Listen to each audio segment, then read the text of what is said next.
Obrigado. Boa noite a todos mais uma vez. Estamos aqui para a apresentação do trabalho de conclusão de curso do aluno Henrique, com o título Classificação de pneumonia em radiografia do tórax, utilizando redes neurais convolucionais.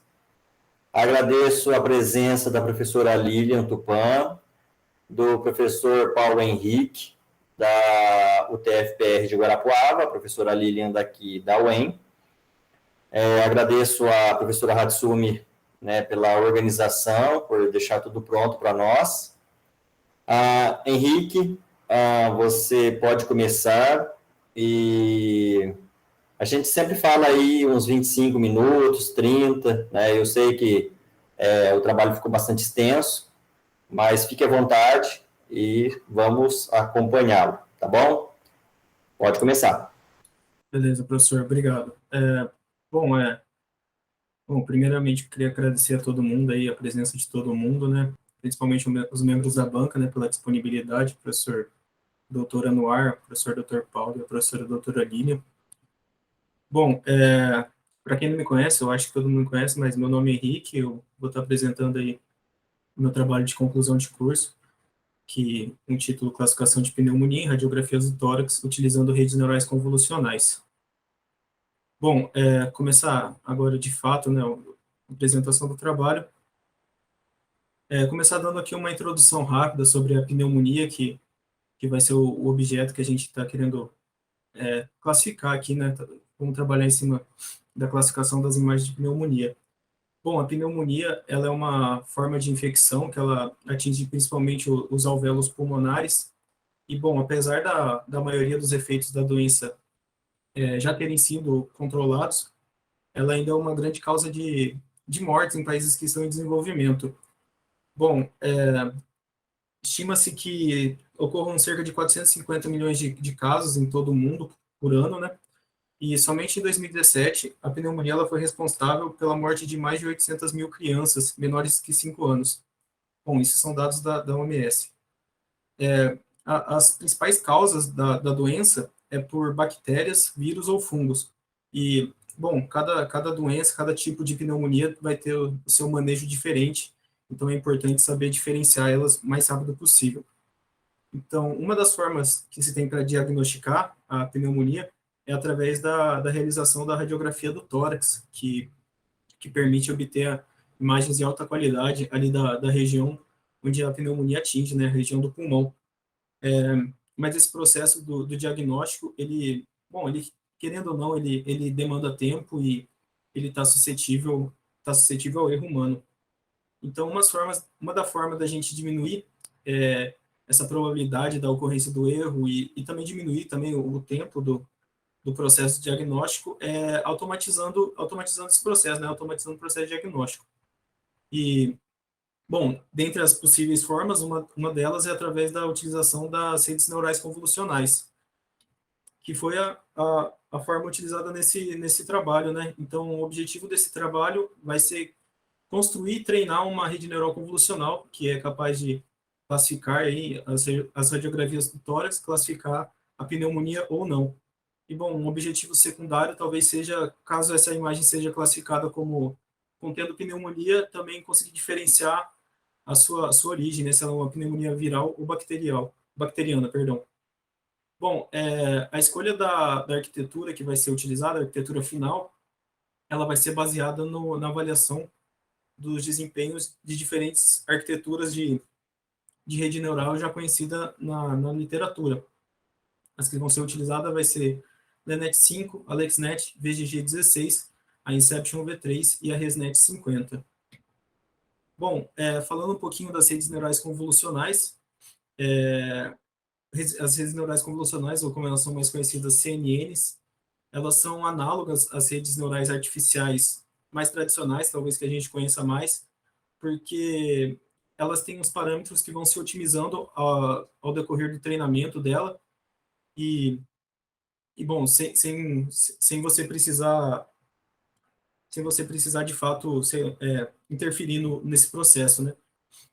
Bom, para uma rede neural artificial ela ser considerada uma rede neural convolucional, então para uma RNA ser considerada uma CNN, ela deve conter ali na sua composição, na sua arquitetura de rede neural, as camadas de pooling, a camada de convolução e a camada dense, ou totalmente conectada. Bom, as redes neurais convolucionais elas conseguirem processar alguns tipos de dados mais complexos, né, como formatos de múltiplos arrays, elas são muito utilizadas ali no processo de processamento de imagens, dados, pode ser também séries temporais um pouco mais complexas, vídeos, áudios, desde que o dado esteja no formato de múltiplos arrays. Bom, a primeira camada, né, de toda a rede neural artificial é a camada de entrada.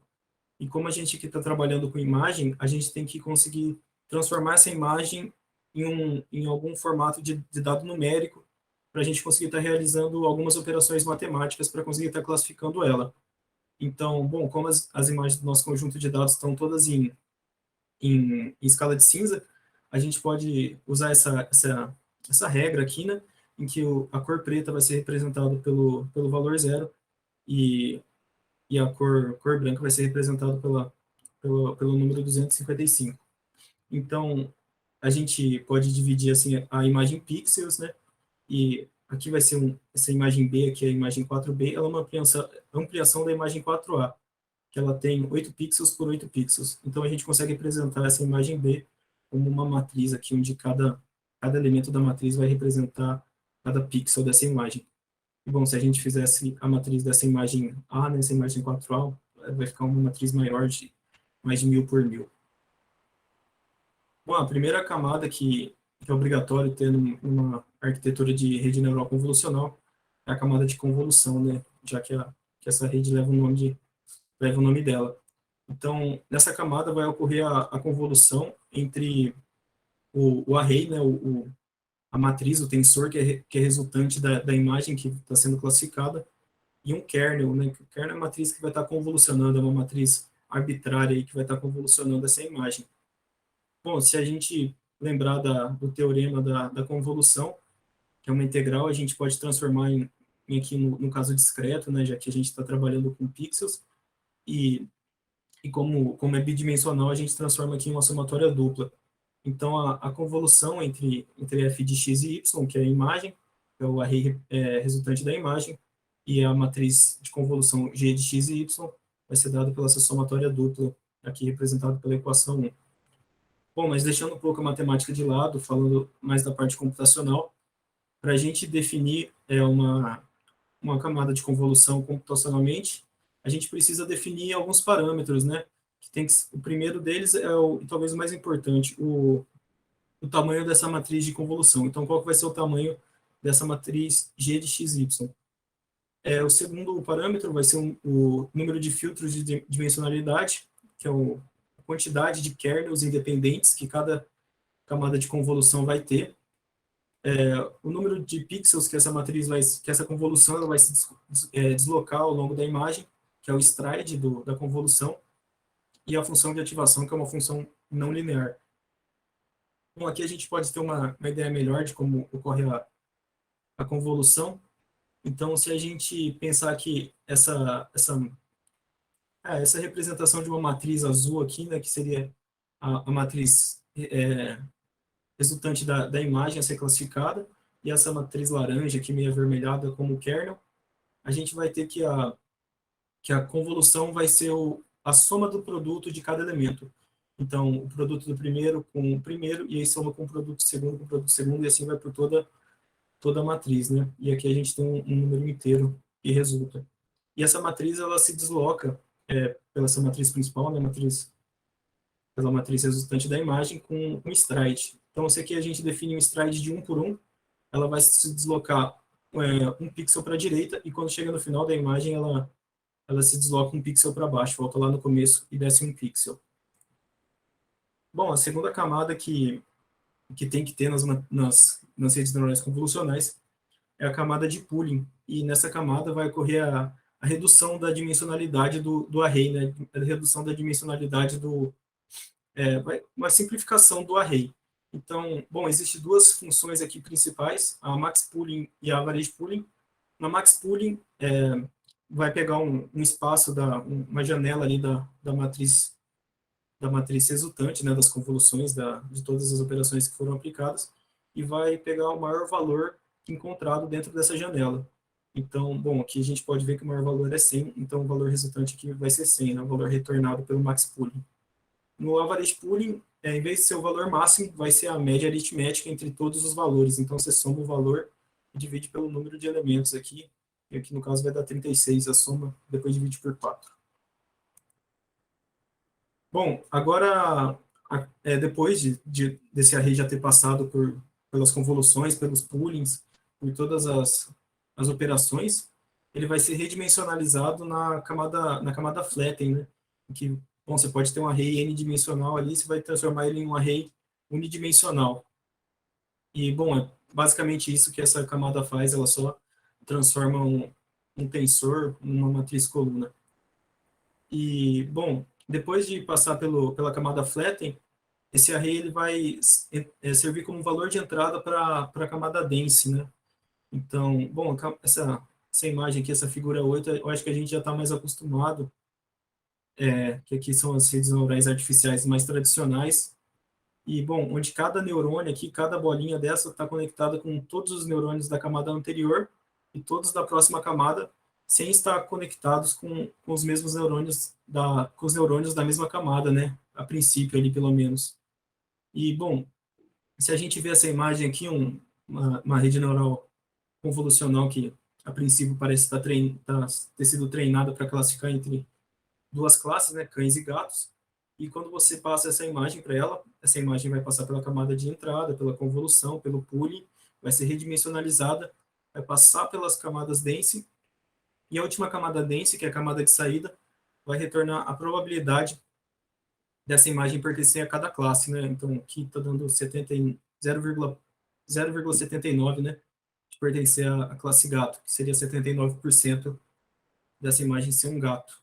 E caso fosse passado essa imagem aqui, né, ela passaria também pelas mesmas operações, e no final aqui, essa rede neural convolucional está dando que é 95% de que essa imagem ser um cachorro. Bom, então essas são as camadas, né, de uma rede neural convolucional, e quando você começa a fazer arranjos com ela, né, a mudar os parâmetros, você consegue construir as mais diversas arquiteturas, né, os mais diversos tipos de redes neurais convolucionais que você conseguir imaginar. O primeiro que eu vou falar, e também o primeiro dessa linha temporal, né, é a LeNet-5, que é o mais simples, e ela foi proposta por Ian LeCun em 1998 para conseguir classificar os caracteres que são escritos à mão em cartas, então sem precisar do pré-processamento desses dados, né? Então, ela é uma rede neural convolucional que contém 60 mil parâmetros treináveis e 8 camadas de profundidade, onde esses 60 mil parâmetros treináveis aqui estão comportados em 5 camadas. Bom, eu não vou ficar explicando muito aqui, porque senão vai demorar muito a apresentação, mas ela é uma rede neural bem simples se a gente for parar para pensar, porque ela recebe uma imagem de tamanho 32 por 32 por 1, então uma imagem provavelmente em escala de cinza, né, de tamanho 32 pixels por 32 pixels, e, bom, tem 3 convoluções, onde a última convolução serve como camada flatten dessa rede, né, e no final aqui a última camada densa, a camada de saída, tem tamanho 10, né, tem 10 neurônios, que são a quantidade de classes a ser classificada, né, então, o número de 0 a 9. Bom, a segunda rede neural convolucional é a AlexNet, que foi desenvolvida só 14 anos, não, só não, né, foi desenvolvida 14 anos depois da LeNet. Então, aqui ela já saiu de 60 mil parâmetros treináveis para 60 milhões de parâmetros treináveis, com 13 camadas de profundidade. E esses 60 mil parâmetros treináveis estão comportados em 8 camadas de parâmetros treináveis, né? Bom, essa AlexNet, ela obteve o melhor resultado na competição ImageNet Large Scale Visual Recognition Challenge de 2012, que ela obteve somente 15,3% de erro. Bom, algumas inovações que essa rede neural trouxe foi a implementação da função ReLU nas camadas ocultas, né, que bom, na função ReLU, se o argumento é positivo, essa função retorna o próprio argumento, e se ele é negativo, ela vai retornar zero. Então, aí permite otimizar essa rede mais facilmente. E, bom, ela foi a primeira rede neural convolucional a suportar imagens com mais de um canal de cor, então imagens coloridas já, e ela utiliza duas técnicas de regularização, o dropout e o data augmentation. Bom, o dropout aqui, geralmente ele é utilizado nas camadas totalmente conectadas, onde você passa uma porcentagem, e essa porcentagem são a porcentagem de neurônios que são desligados de forma aleatória durante a fase de otimização dessa rede. E o Data Augmentation são distorções aplicadas às imagens de treinamento para conseguir aumentar artificialmente o conjunto de dados, né, de forma que você consegue aumentar a generalização da sua rede neural. Bom, agora aqui a gente vai falar da VGG16, que ela é bem parecida com as duas redes anteriores, só que, bom, ela tem mais parâmetros treináveis e ela tem uma profundidade maior. E, bom, a única diferença relevante entre a VGG16 e as outras duas que a gente falou é que o tamanho dos kernels nas camadas de convolução são sempre fixos em 3x3. Então, as matrizes nas camadas de convolução vão ser sempre 3x3. Ela obteve o segundo melhor resultado na competição de classificação do conjunto de dados do ImageNet, em 2014, tendo uma taxa de erro de 7,3%. Então, já baixou bastante, se a gente considerar que a última foi mais que o dobro. Bom, ela ficou em segundo lugar. A quem ficou em primeiro foi a rede neural Inception, que, bom, a maior característica dela é o módulo Inception. Então, bom, até agora, o que acontecia era o array, né, a matriz, o tensor, vinha da camada anterior, sofria uma convolução e ia para a próxima camada. Então, aqui ele vai sofrer 4 tipos de convolução diferentes, né, 4 combinações diferentes de convolução, e ele vai ser concatenado, vai ser reagrupado pelo esse filtro concatenador. Então, isso daqui consegue aumentar a profundidade da camada e, bom, e também consegue, sem aumentar o tempo de otimização, vamos falar assim. Em 2016, foi proposta seria uma evolução dessa rede, em que foi proposto mais 2 tipos de módulo, o módulo Inception 2 e o módulo Inception 3, em que são bem parecidos com o módulo 1, só que com mais convoluções, né, e aqui com mais distorções para ser concatenada depois. A última rede neural convolucional, talvez aqui dessa linha do tempo, é a ResNet 50, que, bom, ela tem já 25,6 milhões de parâmetros treináveis, estão distribuídos em 50 camadas, e a principal característica dela são esses blocos residuais aqui, representados pela essa figura 15, em que, bom, tem atalhos, né, entre várias aspas, que é uma função identidade que passa por essas camadas de convolução desse bloco residual. Então, isso aqui também facilita a otimização dessa rede neural.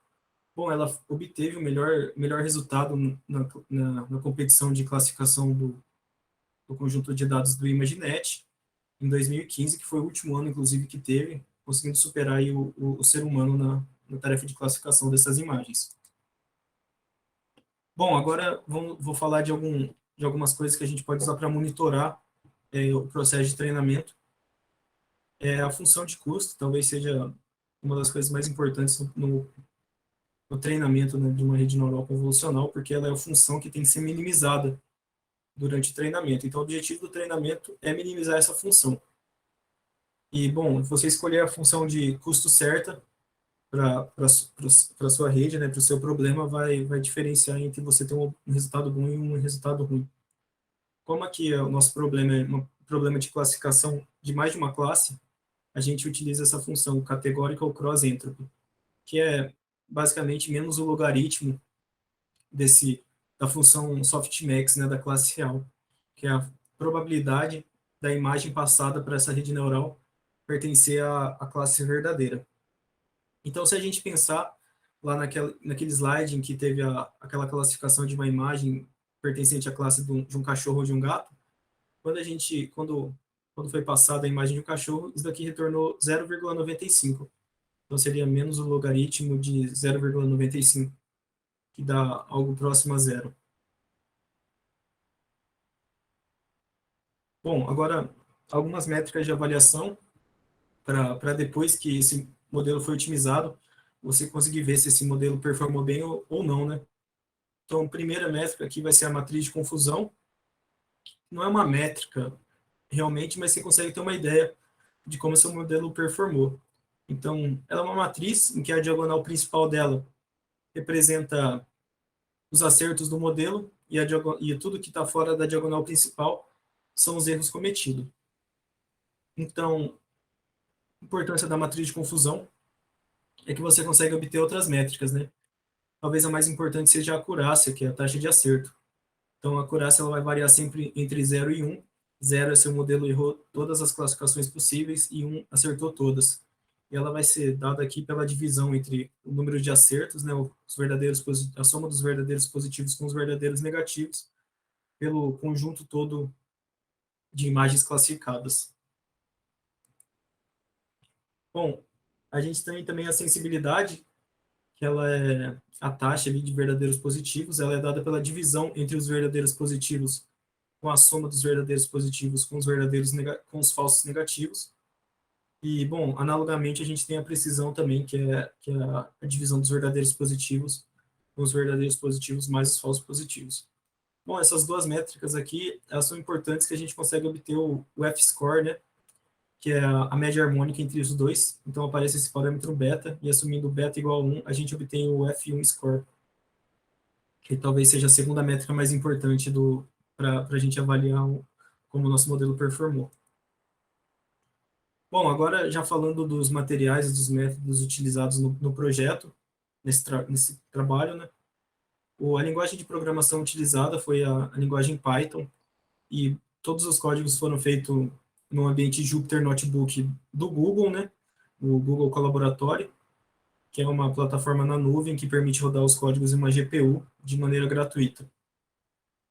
Bom, além de conseguir fazer além de conseguir linkar ali o Google Drive de uma maneira bem fácil, né? E onde as imagens estão armazenadas. Então, as principais bibliotecas utilizadas são a Keras, que, que foi como a gente conseguiu construir o modelo e treinar. O TensorFlow, que permitiu fazer algumas operações que talvez o Keras não permitisse. O Scikit-learn, que foi para implementar as métricas de avaliação. E o NumPy, que para realizar algumas operações matemáticas com os arrays. Os dados utilizados eles foram retirados de um conjunto de dados aberto, que foi o Large Dataset of Labeled Optical Coherence Tomography and Chest X-ray Images.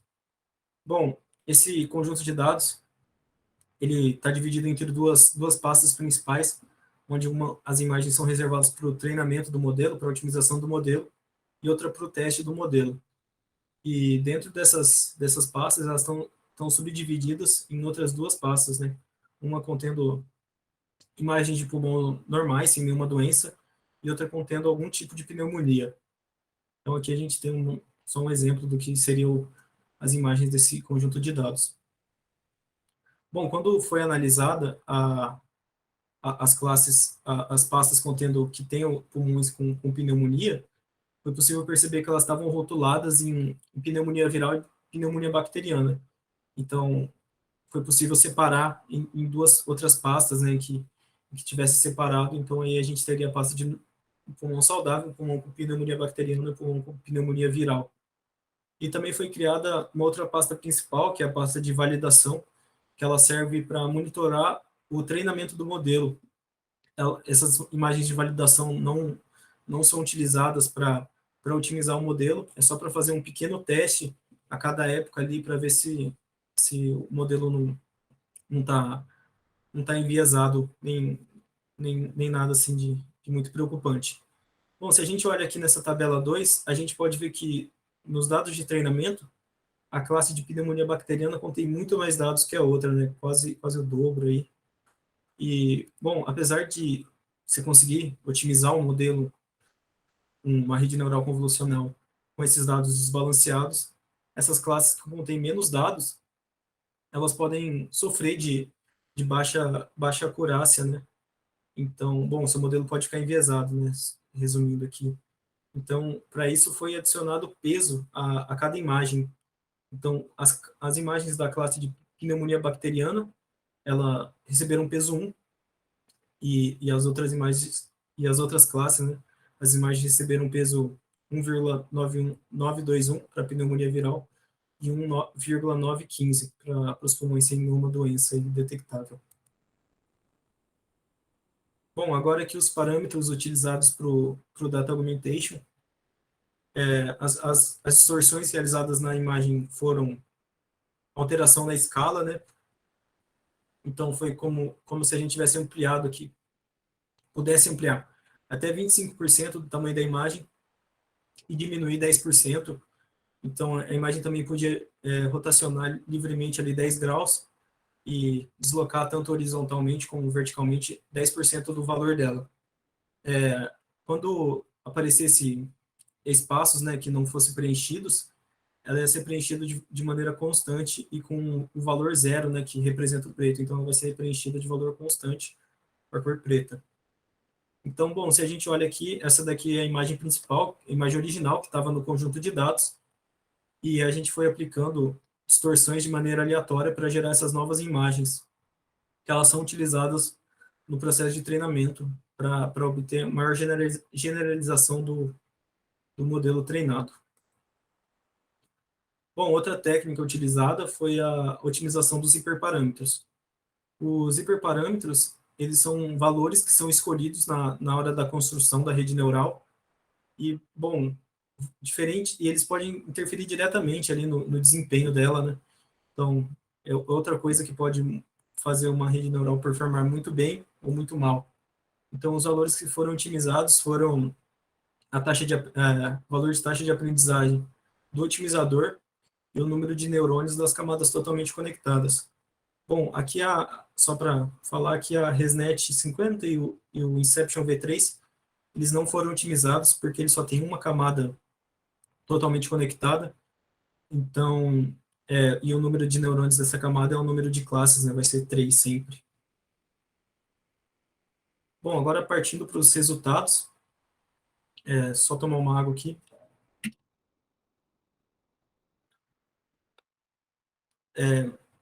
Cada modelo ele foi treinado por 100 épocas, todos os modelos foram treinados por 100 épocas, e eles foram treinados para classificar as imagens com pneumonia bacteriana, pneumonia viral e sem nenhuma pneumonia, né? Vai ser uma classificação multiclasse. Depois desse modelo treinado, já treinado para classificação multiclasse, foi possível realizar a classificação binária, né? Só de ter ou não ter pneumonia. Então, bom, se a gente olha aqui para o modelo LeNet 5, né? Apesar dele ser um modelo simples, com poucos parâmetros treináveis, pouca camada de profundidade, ele performou super bem, né? Porque, bom, esse gráfico aqui, a linha azul vai representar a acurácia, o gráfico A, né? A acurácia por época dos dados de treino. E a linha laranja, a acurácia por época dos dados de validação. Então, esses dados de validação, ele não tem acesso para ser otimizado. É como se ele estivesse realizando uma classificação cega. Então, o que a gente procura nesse gráfico A, essas duas linhas terem a mesma tendência, né, e o maior valor possível. E, bom, o gráfico B, a linha azul vai representar o valor da função de custo para os dados de treino, e esse gráfico laranja aqui, o valor de custo das funções dos dados de validação, né? Então, aqui, como é o dado de custo, a gente tem que minimizar o máximo possível esse valor. Então, aqui a gente procura sempre obter o menor valor possível. Então, bom, depois de treinar o LeNet 5 por 100 épocas, a gente obteve para a classificação multiclasse uma taxa de acerto aí de 79,8%, uma taxa para a classificação binária de 86,85%, que já é alto, partindo do princípio que esse modelo é bem simples, né? Foi proposto em 1998, tem poucos parâmetros treináveis. Só que quando a gente vai olhar aqui para as métricas de avaliação, principalmente para o F1 score da pneumonia viral, está bem baixo, tá 0,545, né? Isso daqui é devido aos erros cometidos para essa classe. Então dá para ver aqui na matriz de confusão, nessa tabela 5.1, que o modelo cometeu mais erros que acertos para essa classe. Então, bom, apesar de para o caso binário ele ter cumprido o papel dele, faltou aí para a classificação multiclasse. Bom, o segundo modelo ele é um pouquinho mais complexo, mas não tão complexo assim quanto os outros. Dá para ver que o gráfico dele foi bem mais comportado, né? As duas linhas aqui seguem a mesma tendência, tanto para o gráfico da acurácia quanto para o gráfico da função de custo. E, bom, as taxas de acerto aqui foi 87,01% para a classificação multiclasse e 92,31% para a classificação binária. Então, aqui a gente já conseguiu obter mais de 90% para a classificação binária. Bom, o F-score da pneumonia viral, da classe pneumonia viral, já aumentou, mas ainda podia ser melhor, né? Aumentou, mas podia ser melhor. Isso daqui é devido também aos erros cometidos aqui pelo modelo, mas, no geral, pela simplicidade, o modelo performou super bem, né? Quando a gente olha aqui para a classificação binária, o modelo cometeu só 48 erros, o que, bom, dependendo do que você precisar, é um resultado até relevante. Aqui eu acho que vai ser o nosso primeiro resultado que difere um pouco dos outros, né? Então, quando a gente olha o gráfico aqui do treinamento da VGG 16, a gente pode ver que depois da época 40 aqui, né, a acurácia dos dados de teste continuou otimizando, enquanto a acurácia dos dados de validação atingiu ali uma certa saturação e não aumentou mais. E se a gente olhar aqui para a função de custo, também os dados de teste continuam sendo otimizados e os dados dos dados de validação, o valor da função de custo para os dados de validação começou a aumentar, né? Isso daqui é uma indicação de sobreajuste do modelo, né, para os dados de treinamento. Então, ele começou a ficar enviesado com os dados de treinamento e continuou só otimizando com eles e não está conseguindo mais generalizar para os dados de validação. Bom, apesar disso, conseguiu exceder ainda o modelo anterior, chegando a quase 96% aqui de acurácia para o caso binário, né? E quando a gente olha aqui as métricas de avaliação do modelo, são bem parecidas com o anterior, tanto para o caso multiclasse quanto para o caso binário. Só a única coisa que difere mesmo os dois é esse overfit aqui que ocorreu após a época 40. Bom, agora o Inception V3, né, os resultados do Inception V3, os dois gráficos são bem mais comportados que do VGG 16, um modelo mais robusto, né, contendo mais camadas de profundidade. A gente pode ver que aqui, depois da época 80, ele começou a apresentar uma evidência de overfitting. Provavelmente, se treinasse por mais épocas, isso daqui é aumentar, né, esse sobreajuste do modelo. E, bom, e mesmo assim, o gráfico de treinamento não apresentando nenhum sobreajuste relevante, as taxas aqui de acerto foram menores que do VGG 16, né? E, bom, todas as métricas de avaliação também foram piores que do modelo passado.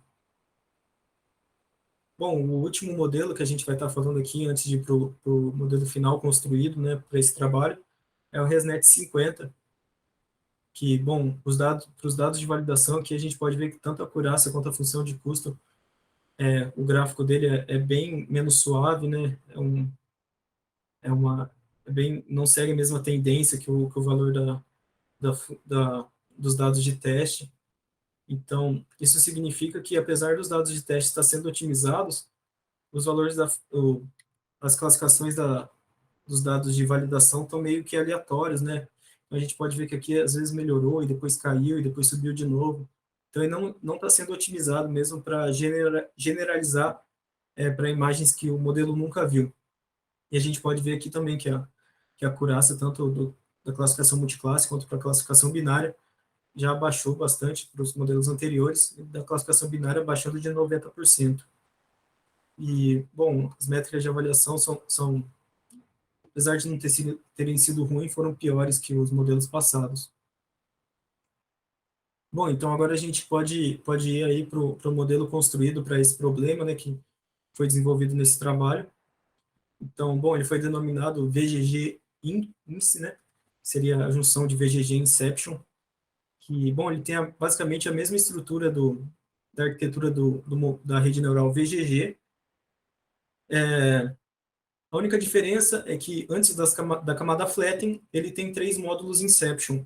E, bom, como o VGG foi o modelo que melhor performou, e, bom, parecia que ele poderia performar melhor, foi adicionado aqui os módulos Inception para tentar conter o overfitting do modelo, tentar conter aquele sobreajuste e dar um gás para ele, né? Tentar conseguir tirar o máximo possível de taxa de acerto.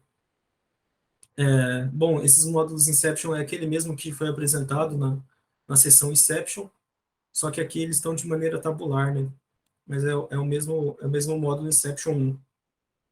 Então, o modelo ele tem 41 camadas de profundidade, com 31 contendo parâmetros ajustáveis e mais de 23 milhões de parâmetros treináveis, né? Então, o modelo é mais profundo que o VGG e com mais parâmetros treináveis também. Bom, e esses daqui são os resultados que a gente obteve. A gente pode ver que o gráfico dele foi talvez o mais comportado de todos os modelos, né? Então, tanto a acurácia dos dados de treino quanto dos dados de validação seguem a mesma tendência aqui, né? Variando bem pouco os dados de validação. E o valor da função de custo também, né? Os dois seguem a mesma tendência aqui. E, bom, talvez se treinassem por mais épocas, aparecesse um sobreajuste do modelo, mas aqui a gente não pode concluir nada. E, bom, pela primeira vez a classificação multiclasse aqui excedeu 90%, né? Então, atingindo 91,35% de taxa de acerto. E para o caso binário, 96,15% de taxa de acerto. Foram as maiores acurácias obtidas até esse momento, né? De todos os modelos treinados. E, bom, quando a gente olha aqui para as métricas de avaliação, a principal que a gente estava sofrendo era com o F1 score da classe de pneumonia viral. E, bom, a gente tinha conseguido 0,76, 0,75, e agora a gente conseguiu passar desse 0,70 e chegar em 0,837, ou 0,837 aqui de F1 score. E, bom, quando a gente olha para a classificação binária, né, a gente pode ver que os valores atingidos aqui foram bem altos. O modelo cometeu só 24 erros. Então, bom, foi o melhor modelo treinado até agora, foi o proposto nesse trabalho. Então, bom, agora eu acho que partindo para a conclusão, né,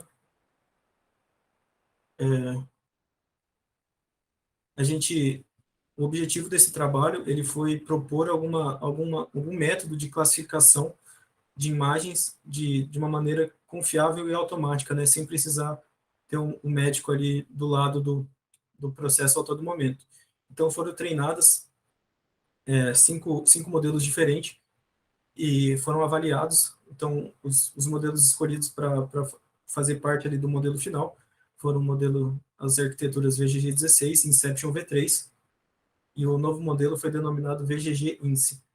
Então, ele contém 41 camadas de profundidade, 31 contendo parâmetros treináveis, mais de 23 milhões de parâmetros treináveis, né, nessas 31 camadas. E depois de treinar esse modelo por 100 épocas, a taxa de acerto para o problema multiclasse foi de 91,35%. E os F1 scores de cada classe foi 0,947 para a classe de pulmões sem nenhuma pneumonia, 0,929 para a classe com pulmões contendo pneumonia bacteriana e 0,837 para a classe de pneumonia viral. E para o problema de classificação binária, os resultados foram ainda melhores. A taxa de acerto foi 96,15% e os F1 scores foram 0,947 para os pulmões saudáveis e 0,97 para os pulmões contendo algum tipo de pneumonia, né? Qualquer tipo de pneumonia. Bom, com esses resultados, dá para a gente concluir que esse modelo ele tem potenciais aplicações para auxiliar no processo de diagnóstico, né, de pneumonias em radiografia do tórax. Mas também se mostrou indispensável a presença do médico, né, nesse processo de realização do diagnóstico, já que o modelo cometeu alguns erros, principalmente na classe de pneumonia viral, que poderiam ser ali consertados, né, pelo médico responsável no momento do diagnóstico. Então, apesar dos resultados que foram obtidos serem muito bons, também se mostrou indispensável a presença do médico ou do especialista responsável. Bom, essas aqui foram as referências utilizadas. Aqui tem o link para todos os códigos que foram escritos, né? Também o link para os dados, né? Se alguém quiser consultar. Bom, então acho que era isso que eu tinha para falar. Queria agradecer a todo mundo aí pela atenção. Aproveitar aqui e agradecer a minha mãe, minha família, né?